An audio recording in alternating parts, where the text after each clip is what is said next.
The sharp crack of the gavel echoed through the Manhattan courtroom, slicing through the heavy silence like a blade. Victor Kane didn't flinch. Instead, he smiled. Not a nervous smile, not relief. It was the calm, controlled smile of a man who had already calculated the outcome long before the judge spoke.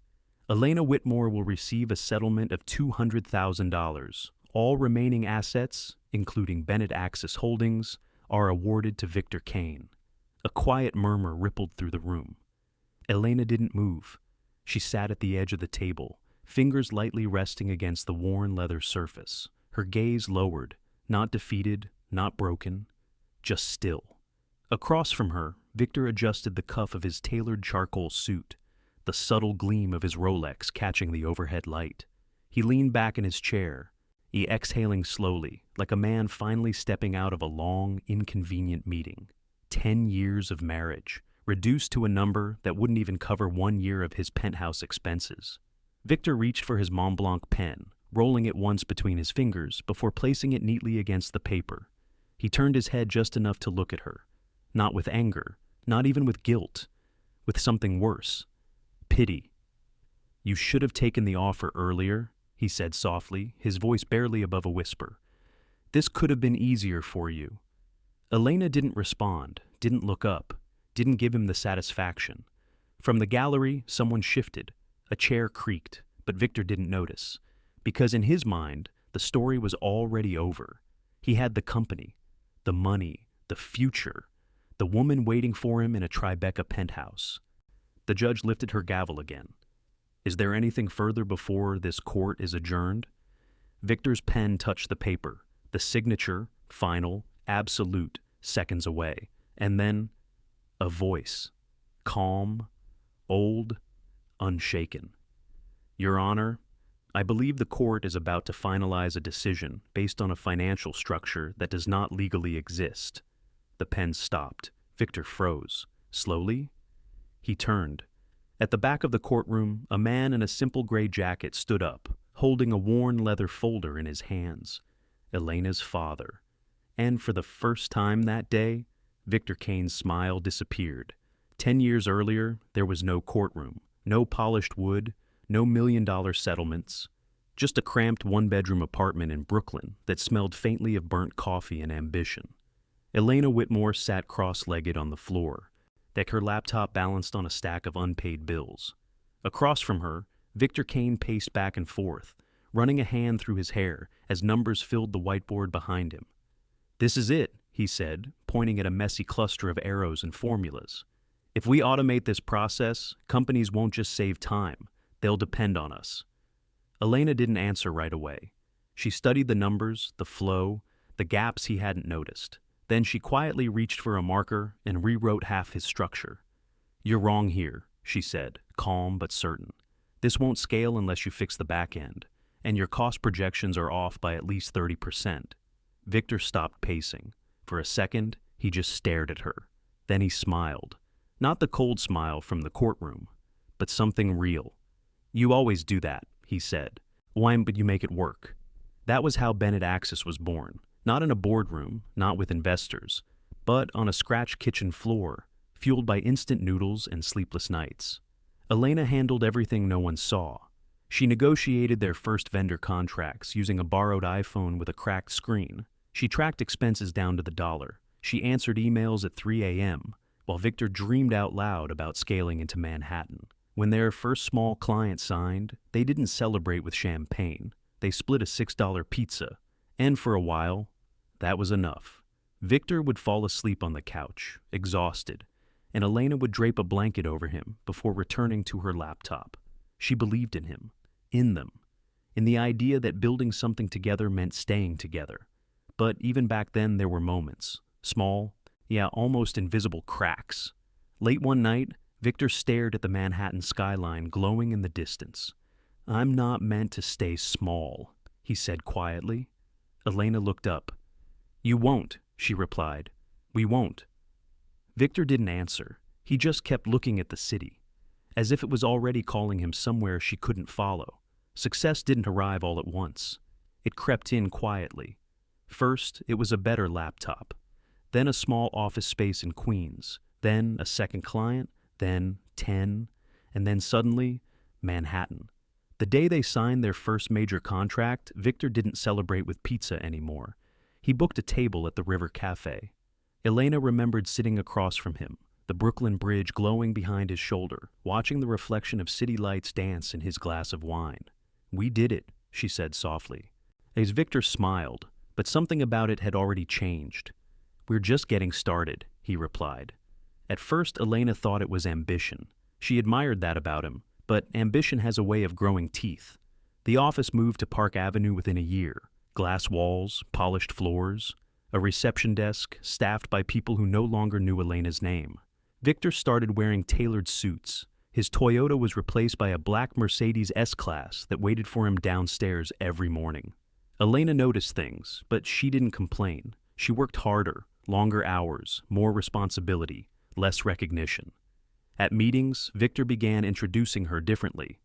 "This is Elena," he would say. "She helps with operations." Helps, not built, not created. Helps. The word stayed with her longer than any argument could have. One night, she stayed late at the office, reviewing financial projections on her MacBook long after everyone else had gone home. Victor walked in, phone pressed to his ear, laughing at something someone said on the other end. He didn't see her at first. "Yeah," he said casually. "I built this thing from nothing." Elena froze. Her fingers hovered above the keyboard. Built this thing. Alone. When he finally noticed her, his expression didn't change. He didn't correct himself. He just ended the call. "You're still here?" he asked. Elena forced a small smile. "Someone has to make sure it runs." Victor nodded, distracted, already checking emails on his iPhone. "Good," he said. "That's what you're good at." That night, they drove home in silence. The city outside the window looked different now, brighter, colder. And somewhere between Brooklyn and Manhattan, Elena realized she hadn't lost her husband in one moment. She had been slowly erased, one success at a time. The email arrived on a quiet Tuesday afternoon. Elena almost ignored it. It came from a private wealth manager, someone she vaguely recognized from one of Victor's high-level financial meetings. The subject line was clinical, almost boring. Property documentation confirmation, Tribeca unit. She clicked it without thinking. And then everything changed. The attachment opened on her MacBook, a clean, professionally formatted document detailing the purchase of a luxury penthouse in Tribeca, floor-to-ceiling windows, private elevator access, a view of the Manhattan skyline that stretched like a promise. $5 million. Elena's eyes scanned the page automatically. Her brain slipping into the same analytical mode she had used for years. Purchase date, financing structure, ownership details, and then the name, Victor Kane, and beneath it, Sabrina Hale. Elena didn't react at first. No gasp, no tears. Just a stillness so deep it felt like her body had forgotten how to move. She read the name again. Sabrina Hale, 29, Director of Brand Communications. The woman whose calendar invites had slowly taken over Victor's schedule. The woman who now owned part of a home Elena had never even heard about. The kitchen around her, the marble counters, the soft hum of hidden appliances, suddenly felt unfamiliar, like she was standing in someone else's life. That night, she didn't wait. Victor walked into the house just after 9, loosening his tie as he stepped inside, his iPhone still in his hand. You're home early," he said casually, not even looking up. Elena was standing in the middle of the kitchen, waiting. "We need to talk," she said. Something in her voice made him pause. He glanced up, finally meeting her eyes. She turned her laptop toward him. The document was still open. For a moment, neither of them spoke. Victor's gaze flicked to the names, then back to her. No panic, no denial, just a quiet, measured exhale. "You went through my private files," he said. Elena blinked. "That's what you're going with?" Victor set his phone down on the counter, his expression flattening. "It's an investment property," he replied. "You wouldn't understand the structure." "With her name on it?" Elena asked, her voice steady in a way that surprised even her. Victor didn't hesitate. It made sense. That was it. No apology, no explanation. Just logic. Cold, precise, final. Elena felt something inside her shift, not break, not shatter, but detach, like a thread being quietly cut. The man in front of her wasn't hiding anymore. He didn't need to, because in his mind, she no longer mattered. The next morning, Elena woke up to silence, not the peaceful kind, the kind that feels like something has already been taken. Victor was gone, his side of the bed cold, untouched, as if he hadn't slept there at all. For a moment, she lay still, staring at the ceiling, trying to gather herself, trying to decide if last night had really happened. Then her phone buzzed. Unknown number. She answered. "Ms. Whitmore?" a man's voice said, calm and rehearsed. "You've been formally served." Her stomach dropped. "Served what?" "Divorce papers," he replied. You'll find the documents delivered to your residence within the hour." The line went dead. Elena sat up slowly, her fingers tightening around the phone. Within the hour, not someday, not after a conversation. Already. She hadn't even processed the betrayal, and he had already moved on to erasing her. By noon, the house felt different. Two men in suits stood at the front door, handing over a thick envelope stamped with legal insignia. One of them avoided eye contact. Elena signed. Her hand didn't shake, but inside, something was unraveling. She opened the documents at the kitchen counter, page after page of cold, precise language. Petitioner, Victor Kane. Respondent, Elena Whitmore. Division of assets. Predefined, non-negotiable. Based on a prenuptial agreement signed 9 years ago. Elena flipped through faster, her breath shortening. Yeah, $200,000, one vehicle, no equity, no claim, no recognition. Her name, reduced to a footnote in the company she helped build. Her chest tightened. This wasn't just a divorce. This was a strategy, a complete extraction. Her phone buzzed again. This time, notifications, emails, messages, news alerts. She opened one. Bennett Axis, CEO, Victor Kane, files for divorce from wife, amid internal restructuring. Another. Sources claim Elena Whitmore had limited role in company operations. Her throat went dry. They weren't just removing her legally, they were rewriting her, publicly. She walked into the living room, turning on the television with slow, deliberate movement. Victor appeared on screen, calm, composed, standing in front of the Manhattan skyline. A personal matter, he was saying, but the company remains strong, built on a clear vision. Built. The word hit harder this time. Alone. Elena stared at the screen, at the man she once believed in, and for the first time, she understood. This wasn't the end of a marriage. It was a calculated takeover, and she had just become the easiest thing in his life to delete. Elena didn't remember signing it as clearly as she should have. That was the part that unsettled her the most. Not because she hadn't read it, but because she trusted him enough not to question it. 9 years earlier, they had been sitting in a small conference room in Midtown. The air smelled faintly of printer ink and cheap carpet cleaner. Victor had slid the document across the table with a reassuring smile. "It's just a formality," he said. "The investors want it. It protects the company, not us." Elena remembered hesitating. Not out of suspicion, but discomfort. Legal language had never been her strength. She built systems, not contracts. She understood operations, not clauses buried in pages of fine print. "Should I have my own lawyer look at this?" she asked. Victor laughed lightly, leaning back in his chair. "You trust me, don't you?"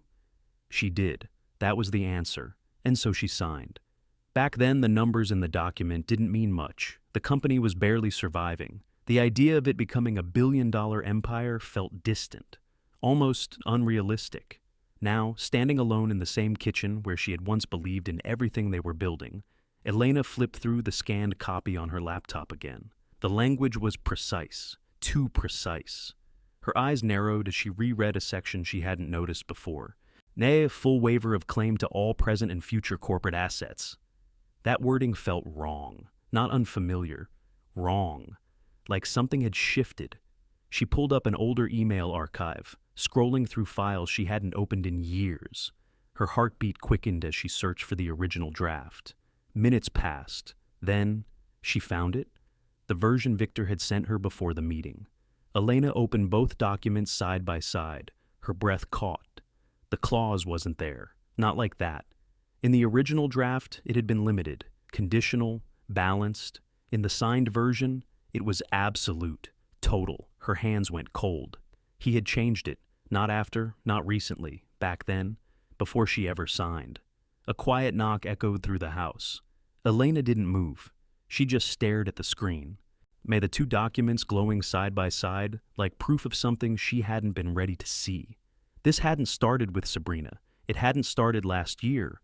It had started the moment he realized she trusted him more than she understood the game.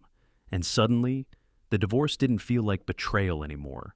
It felt like the final step in a plan that had begun years ago. A plan she had unknowingly signed her name to. Elena didn't pack much. There wasn't time. And more importantly, there was nothing left that felt like hers. 2 suitcases. That was all she took from a house she had once helped design, decorate, and turn into a home. By the time she closed the front door behind her, the silence inside felt permanent, like it had already erased her. The drive out of Manhattan felt longer than it should have. The skyline faded in her rearview mirror, glass towers shrinking into distant shadows as the road stretched into quieter, simpler neighborhoods. No doorman, no black cars waiting at the curb, no cameras. Just rows of modest houses, trimmed lawns, and the steady rhythm of a life untouched by corporate ambition. She pulled into the driveway just after sunset. The house hadn't changed. A small, single-story place with peeling white paint and a porch light that always flickered before turning fully on. Her father was already outside. Harold Whitmore stood near the front steps, hands tucked into the pockets of his worn jacket, as if he had been waiting longer than he wanted to admit. Elena stepped out of the car slowly. For a moment, neither of them moved. Then he walked toward her. No questions, no panic, just presence. You look tired," he said quietly. That was it. Not what happened. Not, are you okay? Just the truth. Elena nodded once, her throat tightening as she tried to speak. I didn't know where else to go." Harold gave a small, almost amused smile. "You didn't need to." He reached for one of her suitcases before she could protest, lifting it with ease despite his age. Inside, the house smelled like coffee and something familiar, something steady, safe. Elena sat at the kitchen table, wrapping her hands around a chipped ceramic mug her father placed in front of her. The warmth seeped into her fingers slowly, grounding her. For the first time in days, she exhaled, not sharply, not defensively, just fully. Harold sat across from her, studying her face with quiet attention. "You brought the documents?" he asked. Elena blinked. "The documents?" "The prenup," he said. "Tax records, early company filings, anything you still have." She stared at him. Out of everything happening, everything falling apart, that was what he asked about. "I don't think it matters," she said softly. "His lawyer said it's airtight." Harold leaned back in his chair, completely unbothered. "Lawyers say a lot of things," he replied. He took a slow sip of his coffee, then looked at her again. "But numbers don't lie." Elena held his gaze, and for the first time since the divorce began. Something shifted, not hope, not yet, but something close enough to it that she could finally breathe. Harold Whitmore did not look like a dangerous man. That was the first thing Elena had always known about him, and the first thing Victor had always misunderstood. The next morning, the sunlight filtered through thin kitchen curtains, casting soft lines across the worn wooden table. Harold sat in the same chair, wearing the same faded sweater, reading glasses low on his nose as he flipped through a stack of papers Elena had left beside him. Tax returns, old invoices, early contracts from the first years of Bennett Axis. Elena watched him quietly from across the room, her coffee untouched. "You kept more than I expected," Harold said without looking up. "I didn't know what mattered," she replied. He gave a small nod. "That's all right," he murmured. "Most people don't." There was no rush in his movements, no visible urgency. He examined each document carefully, aligning pages, making small notes with a dull pencil he sharpened with a pocket knife. It felt methodical, controlled, like he had done this before, many times. Yet Elena leaned forward slightly. "Dad, what exactly are you looking for?" Harold paused. Then he set one paper aside and finally looked at her. "Patterns," he said simply. She frowned. In what? In behavior, he replied. Money leaves a trail, always has. He pushed his glasses up, tapping the edge of one document. Your husband didn't just wake up one day and decide to remove you, he continued. Men like him prepare, quietly. Elena felt a chill run through her. He's been planning this for years, hasn't he? Harold didn't answer directly. Instead, he reached for another sheet, an early loan agreement from when the company was barely surviving. This, he said, holding it up, is where it starts. Elena stood, walking over to his side of the table. It's just a line of credit, she said. Harold gave a faint smile. Nothing is ever just anything, he replied. He flipped the page, tracing a number with his finger. Joint account, he added. Your name is on this. Elena nodded slowly. We needed it to stay afloat back then. Exactly, Harold said. He placed the paper down carefully, then leaned back in his chair. And if that money was ever used to build something he later claimed was only his. He let the sentence hang. Elena's heart skipped. You're saying? I'm saying, Harold interrupted gently, your husband may have made a very expensive mistake. The room fell silent. Outside, a car passed slowly down the street. Inside, for the first time, the story no longer felt finished. It felt unfinished. It didn't happen all at once. It never does. The truth, Elena realized, doesn't explode into your life. It seeps in slowly, filling the spaces you didn't know were hollow. By the third night, Harold hadn't left the kitchen table. Stacks of documents had grown into careful piles. Notes covered the margins, dates circled, numbers underlined. Elena barely slept.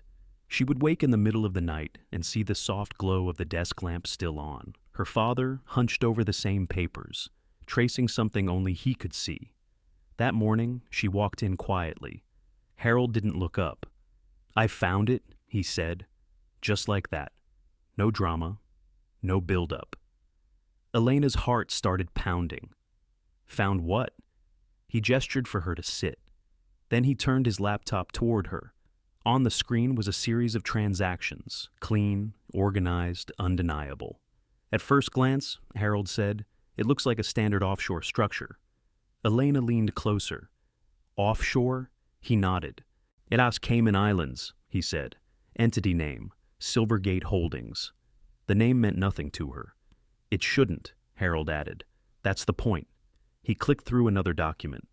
This company, he continued, was created 3 days before your prenuptial agreement was signed. Elena froze. 3 days. That's not a coincidence, she whispered. No, Harold agreed calmly. It never is. Her eyes scanned the numbers, initial funding, legal fees, transfer records. Then she saw it, the source account. Her breath caught. That's our account, she said, her voice tightening. The joint line of credit. Harold didn't speak. He didn't need to. Elena leaned back in her chair, her mind racing. He used our money, she said slowly, our shared debt, to build something he later claimed was only his. Yes, Harold replied, and the word landed like a weight, heavy, final. And that something, he added, tapping the screen again, holds the core assets of his company. Elena stared at the numbers, at the dates, at the trail he thought no one would ever follow. This changes everything, she whispered. Harold finally leaned back, folding his hands. It doesn't just change things, he said quietly. It breaks them. Elena looked at him. For the first time, she wasn't the one falling apart. Victor's world was, and he just didn't know it yet. Elena thought the worst part was over. She was wrong. The moment hope begins to form, that's when it's most fragile. Naomi Pierce sat across from her in a small office in Brooklyn, flipping through the documents Harold had carefully organized. Her expression shifted with every page, confusion, then focus, then something close to disbelief. This is significant, Naomi said quietly. Elena leaned forward. So we can use it? Naomi hesitated, and that hesitation was enough. Elena, she said slowly, this isn't simple. What your father found, it's strong, but we have to be careful how we present it. If we move too early, their legal team will bury us in delays. Elena nodded, trying to stay calm. Then we wait, she said. We do it right. Naomi gave a small smile. That's what we'll do. For a moment, it felt like things were finally aligning, like the balance was shifting. But outside that office, another conversation was already happening, one Elena would never hear. That night, Victor stood in his Tribeca penthouse, the city glowing behind him as he poured himself a glass of Macallan. His phone buzzed. He glanced down. A message. Yes, from Naomi.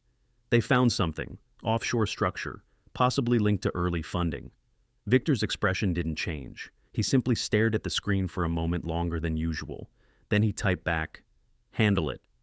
Across the city, Naomi sat in her car, her hands gripping the steering wheel. Her phone rested in her lap, the message still visible. She closed her eyes, just for a second. Then she picked up the phone again.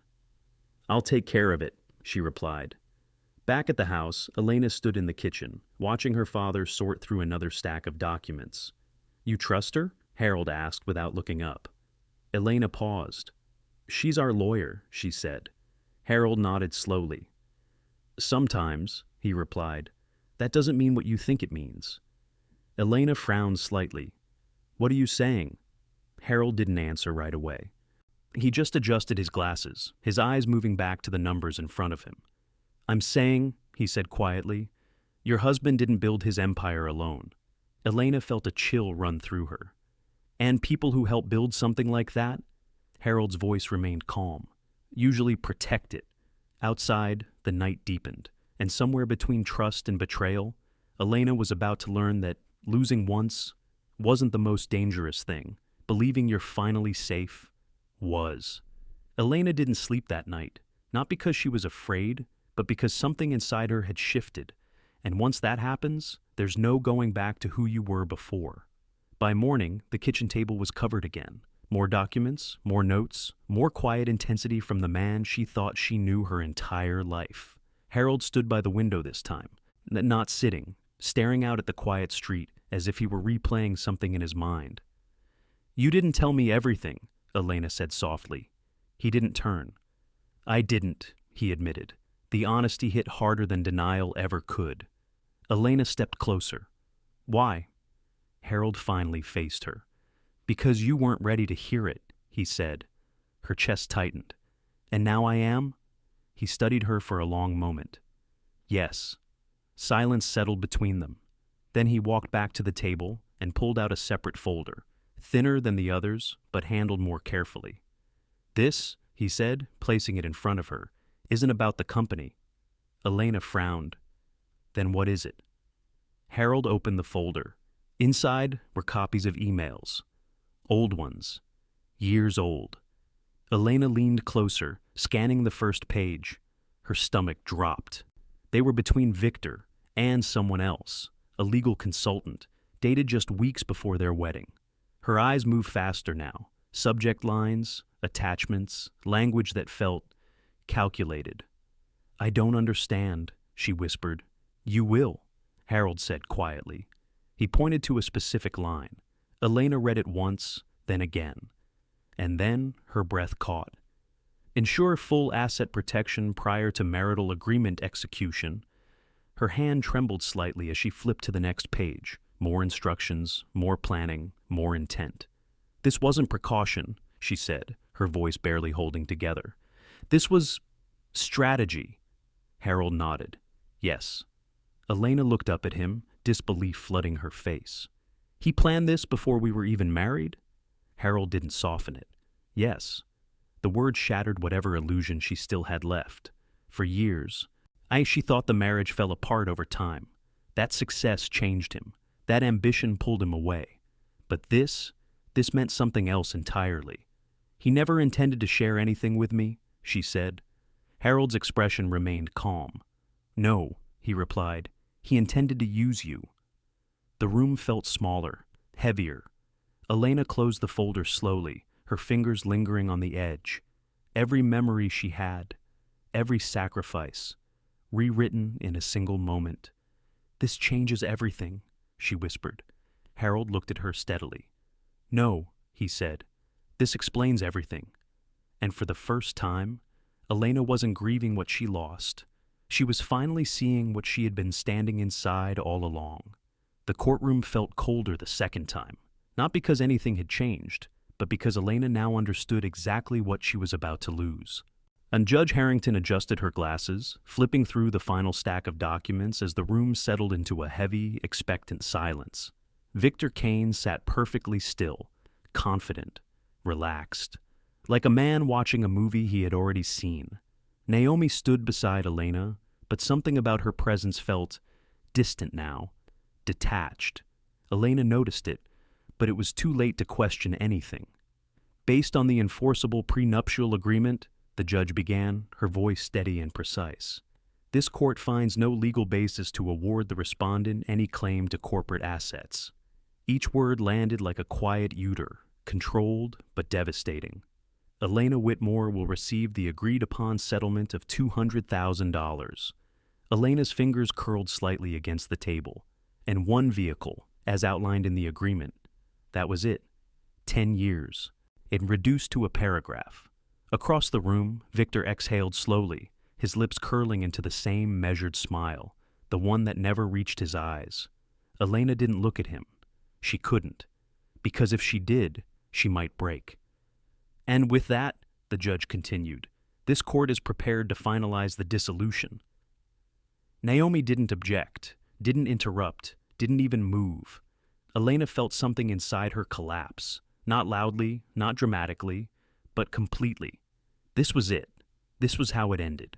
Not with a fight, not with truth, but with silence. Victor reached for his Mont Blanc pen again, tapping it lightly against the paper as if savoring the moment. He leaned slightly toward Elena. "You should have walked away when I gave you the chance," he murmured. Elena closed her eyes for a brief second, not in defeat, in acceptance. Because, for the first time, she realized something painful. He wasn't just winning the case. He had controlled the entire story. From the beginning. The judge lifted the gavel. "Is there anything further before this court is adjourned?" Victor straightened, pen poised. Naomi remained still. The room held its breath. And Elena said nothing, because she believed there was nothing left to say. And that was the moment. Everything seemed truly over. The gavel never came down, because just before it could, a voice cut through the courtroom, calm, unhurried, unshakable. "Your Honor, I believe the court is about to finalize a judgment based on incomplete financial disclosures." The words didn't echo. They didn't need to. The silence that followed was louder than any sound. Victor's pen stopped mid-signature, a single line of ink, unfinished. He frowned slightly, annoyed more than concerned, and turned his head toward the back of the room. Elena didn't move, but her heart did. Because she knew that voice. Harold Whitmore stood slowly from the last row, one hand holding a worn leather folder, the other resting lightly against the bench in front of him. He didn't look like a man about to disrupt a courtroom. He looked like a man about to correct a mistake. "Sir," Judge Harrington said sharply, her gaze narrowing, "identify yourself and explain this interruption." Harold stepped forward, his movements steady, measured. "My name is Harold Whitmore," he said, "retired forensic auditor, formerly with the Internal Revenue Service, Criminal Investigation Division." A ripple moved through the room. Victor's expression shifted, just slightly. Recognition didn't come yet, but instinct did. "This is highly inappropriate," Victor's attorney snapped, rising quickly. "Your Honor, this individual has no standing." "He does now," Naomi said suddenly. For the first time all day, she moved. She stepped forward, placing a thick binder onto the table with a firm, deliberate motion. "Elena Whitmore calls Harold Whitmore as an expert witness," she continued, her voice no longer uncertain. "And we are filing an emergency motion to vacate the judgment based on newly discovered evidence of financial fraud." Victor's head snapped toward her. "What?" he whispered, but Naomi didn't look at him. She was already focused on the judge. The courtroom shifted, energy changed, something invisible but undeniable. Judge Harrington's expression hardened. "You are making a serious claim, counselor," she said. You will proceed carefully." Naomi nodded, then turned. "Mr. Whitmore," she said, "please tell the court what you found." Harold opened the folder, not dramatically, not forcefully, just precisely. He placed the first document on the stand, then looked directly at the judge. "Your Honor," he said calmly, "the financial structure Mr. Kane used to shield his company assets was built using marital funds." The words landed, heavy, final. Victor's face went still. For the first time, not confident, not in control, just still. And in that moment, the man who thought he had already won realized the game wasn't over. The air in the courtroom changed, not gradually, not subtly. It shifted all at once, like something invisible had cracked open beneath the surface. Victor Kane didn't move, but his eyes did. Then they locked onto the document Harold had placed in front of the judge, scanning it from across the room, as if distance alone could blur what was written there. "This is speculative," his attorney snapped quickly, stepping forward. "There is no verified link between—" "There is," Harold said calmly. He didn't raise his voice. He didn't need to. Every word he spoke carried the weight of certainty. He adjusted his glasses, flipping to the next page in the binder. "Tab 4, he said. "Bank routing records. Initial capitalization of Silvergate Holdings." The judge turned the page. Silence followed. Victor's attorney faltered. Just slightly. Harold continued. "The funds used to establish this offshore entity," he said, "originated from a joint line of credit held by both parties." Elena felt her pulse in her throat. Victor's jaw tightened. "That's irrelevant," the attorney pushed back. "Even if true, it invalidates the prenuptial agreement," Naomi cut in, her voice sharp now, "because the assets were never separate to begin with." The words hit like a collision. The judge looked up, slowly, carefully, her expression no longer neutral, focused, dangerously so. "Mr. Kane," she said, her voice measured, "is this accurate?" Victor opened his mouth, closed it. For a brief moment, the room saw something no one had seen before: uncertainty. "It's being misinterpreted," he said finally, his voice tighter than before. "Those funds were transferred through multiple accounts. There's no direct—" "I traced them," Harold said simply. 3 words, enough to silence the entire room. Victor turned toward him fully now. "You couldn't have," he said, and a crack forming beneath the control. "That structure is—" He stopped. Too late. The admission hung in the air, raw, unfiltered. Judge Harrington leaned forward. "Mr. Kane," she said coldly, "you will choose your next words very carefully." But the damage was already done. Naomi stepped forward again, placing another document onto the table. "Your Honor," she said, "we are requesting immediate suspension of the current judgment, a full forensic review of all corporate assets, and a temporary freeze on Mr. Kane's financial holdings pending investigation." Victor's world didn't shatter loudly. It didn't need to. It collapsed in silence, piece by piece, right there, in front of everyone. And for the first time in years, he wasn't the one in control. By the time Victor stepped out of the courthouse, the world no longer felt the same. It wasn't just the cold air hitting his face. It was the silence. No reporters rushing him, no assistants waiting with updates, no calls, just quiet. His phone buzzed once in his hand. He looked down. A message from the board. "Emergency meeting. Immediate attendance required." Victor exhaled sharply, forcing control back into his body. This wasn't over. It couldn't be. He slid into the back seat of his black Mercedes S-Class. The familiar leather interior meant to calm him, but today it felt suffocating. "Tribeca," he ordered. The drive felt longer than usual. Every red light stretched. Every second dragged. By the time he reached the penthouse, his mind had already begun rebuilding the narrative. Damage control, legal strategy, media spin. He still had leverage. He still had— "Victor." The voice stopped him mid-step. Sabrina Hale stood near the entrance, a sleek suitcase beside her, her reflection sharp in the glass behind her. For a moment, Victor blinked. "What are you doing?" he asked. Her expression didn't change. "I'm leaving." The words were simple. Clean. Final. Victor let out a short, disbelieving laugh. "Don't be dramatic," he said, loosening his tie. "We just need to manage this. It's temporary." Sabrina tilted her head slightly, studying him. "No," she replied. "What you're in isn't temporary." Victor's jaw tightened. You're overreacting. She stepped closer, not emotionally, not softly, but with purpose. I built my career on perception, she said. Reputation, timing, positioning. Her eyes met his. And right now, you are none of those things. The words hit harder than anything said in court. Victor scoffed, trying to dismiss it.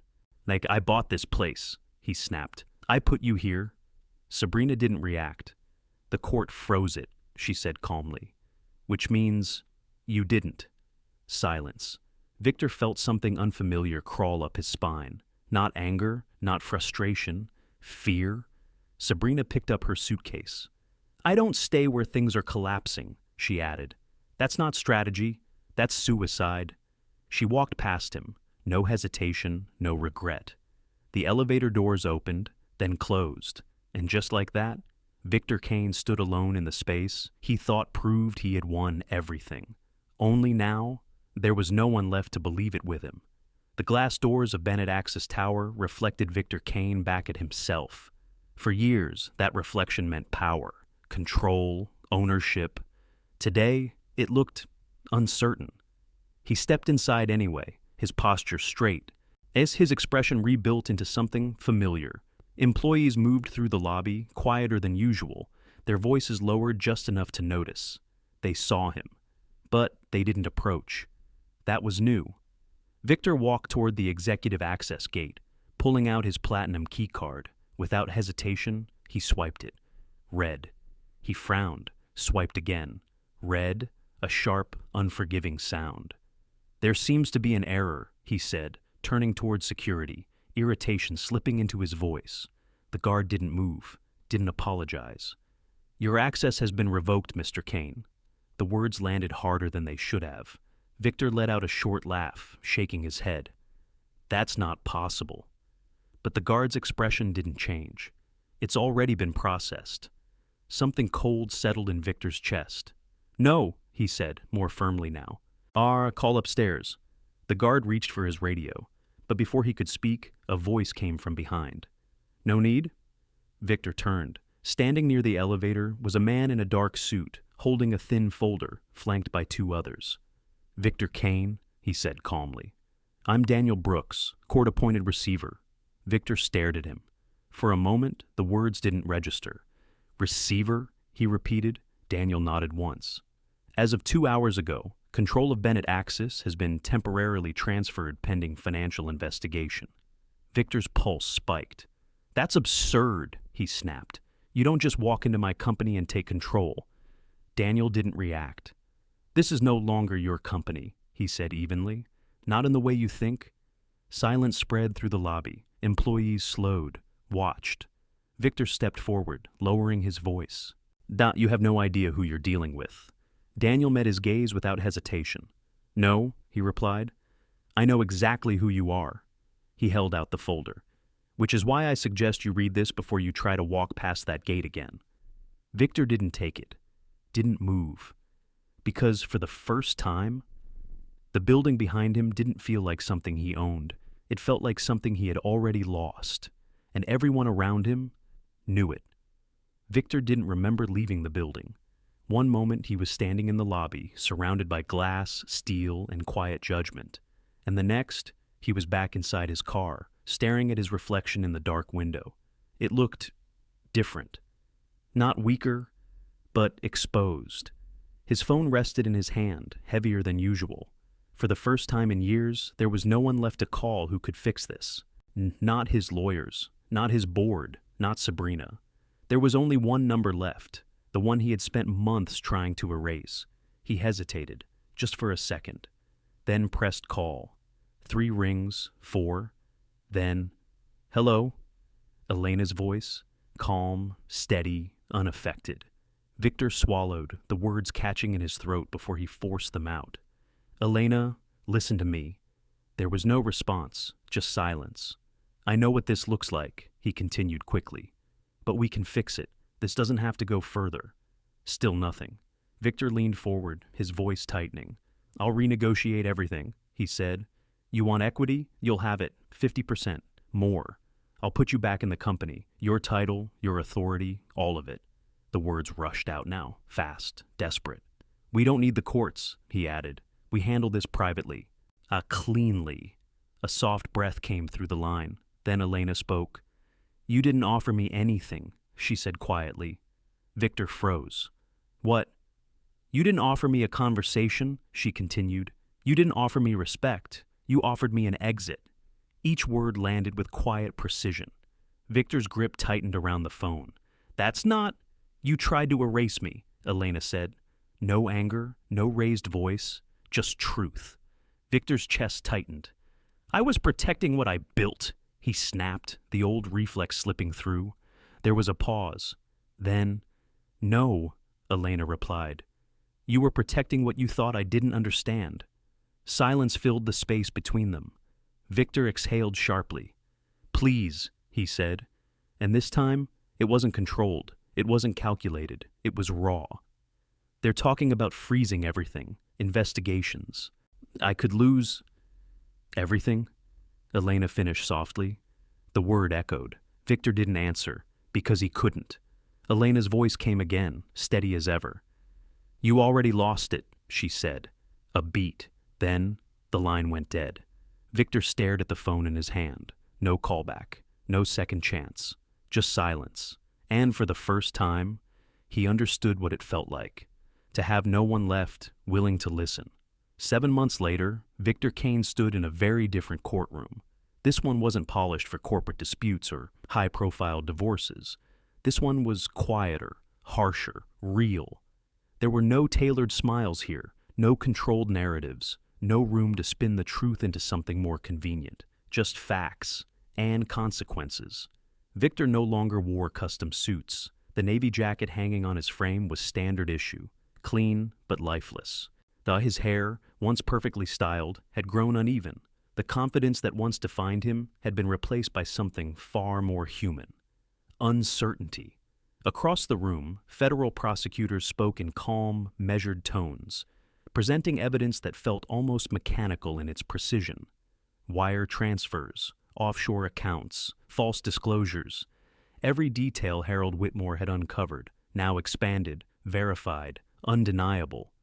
Victor didn't argue. He couldn't, because the system he once believed he could outmaneuver was now closing in around him. "Mr. Kane has agreed to plead guilty," the prosecutor stated. The words settled heavily into the room. Victor stared straight ahead. No reaction, no protest. Because there was nothing left to defend. The judge adjusted her glasses, reviewing the terms before speaking. 3 years, she said finally. "The federal correctional facility." A pause. "Additionally, full financial restitution and asset liquidation will be enforced." 3 years. To anyone else, it might have sounded merciful.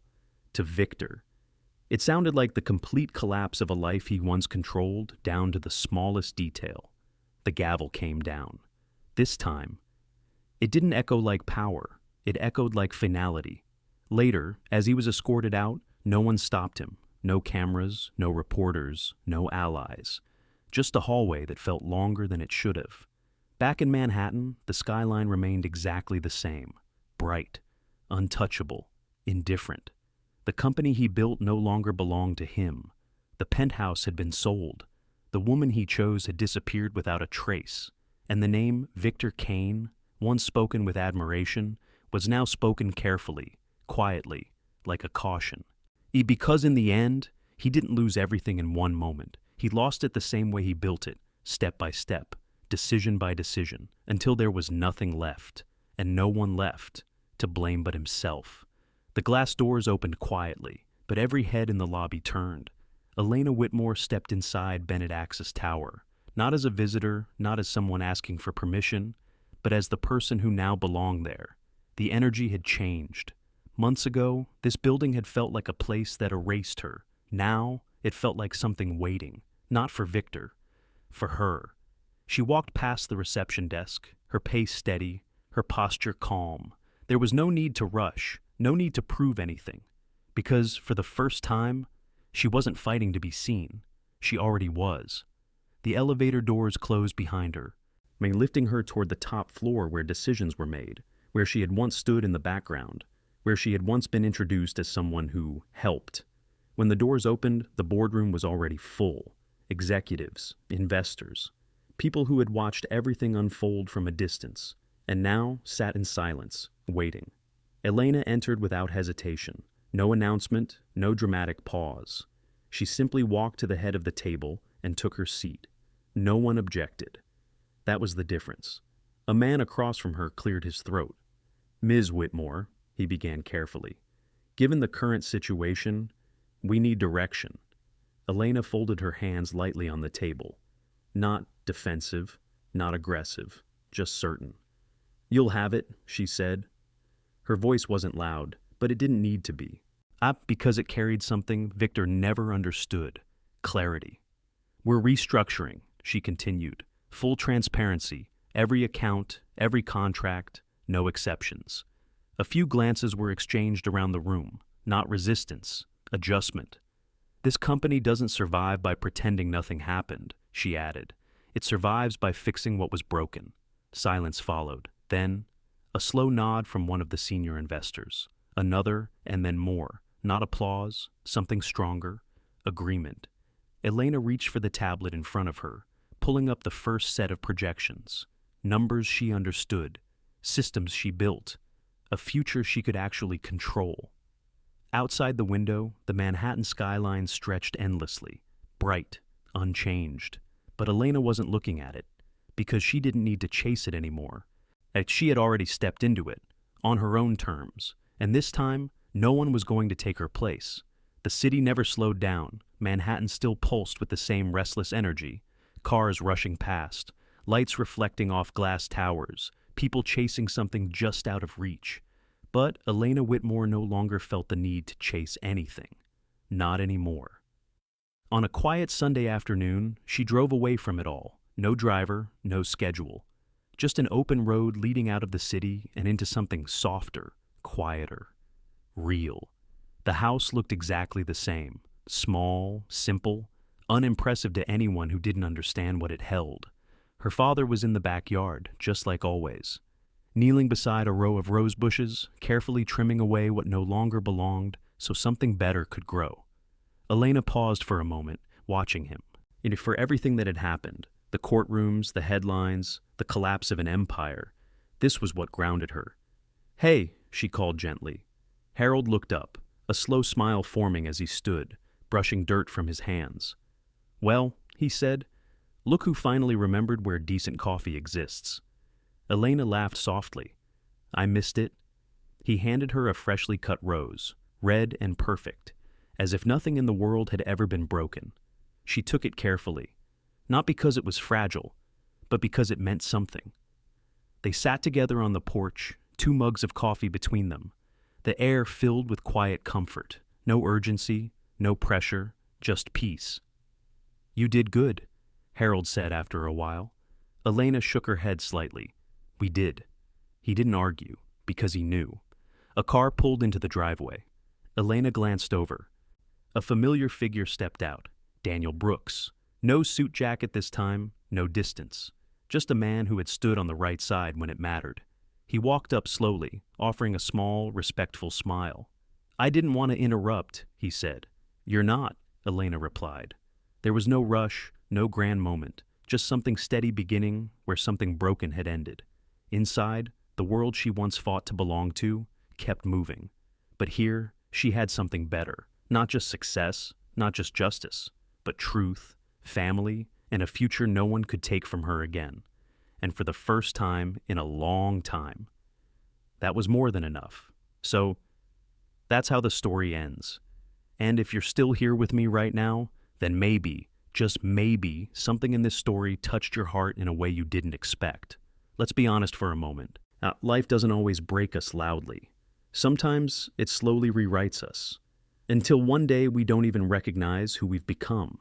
Elena's story reminds us of something simple but powerful. Never build your worth on someone else's recognition, because the moment they stop seeing you, you disappear in their world, but not in your own. There's a quiet truth in Stoicism that says, you have power over your mind, not outside events. And maybe that's where healing begins. Not when everything is fair, but when you decide you are still enough, even when life feels unfair.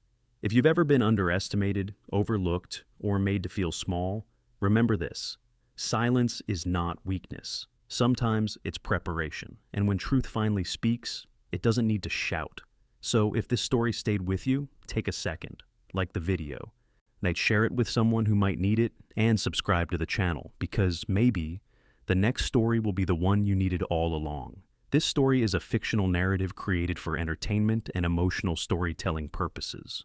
While it reflects realistic themes such as relationships, personal growth, legal conflicts, and financial consequences, the characters, events, and situations are imagined and do not represent real individuals or verified cases. The legal and financial elements are simplified to support the narrative and should not be interpreted as professional advice or exact real-world procedures. Viewer discretion is encouraged, and audiences should understand that outcomes in real life may differ significantly. The goal of this content is to inspire reflection, resilience, and emotional connection, not to provide factual claims or guidance.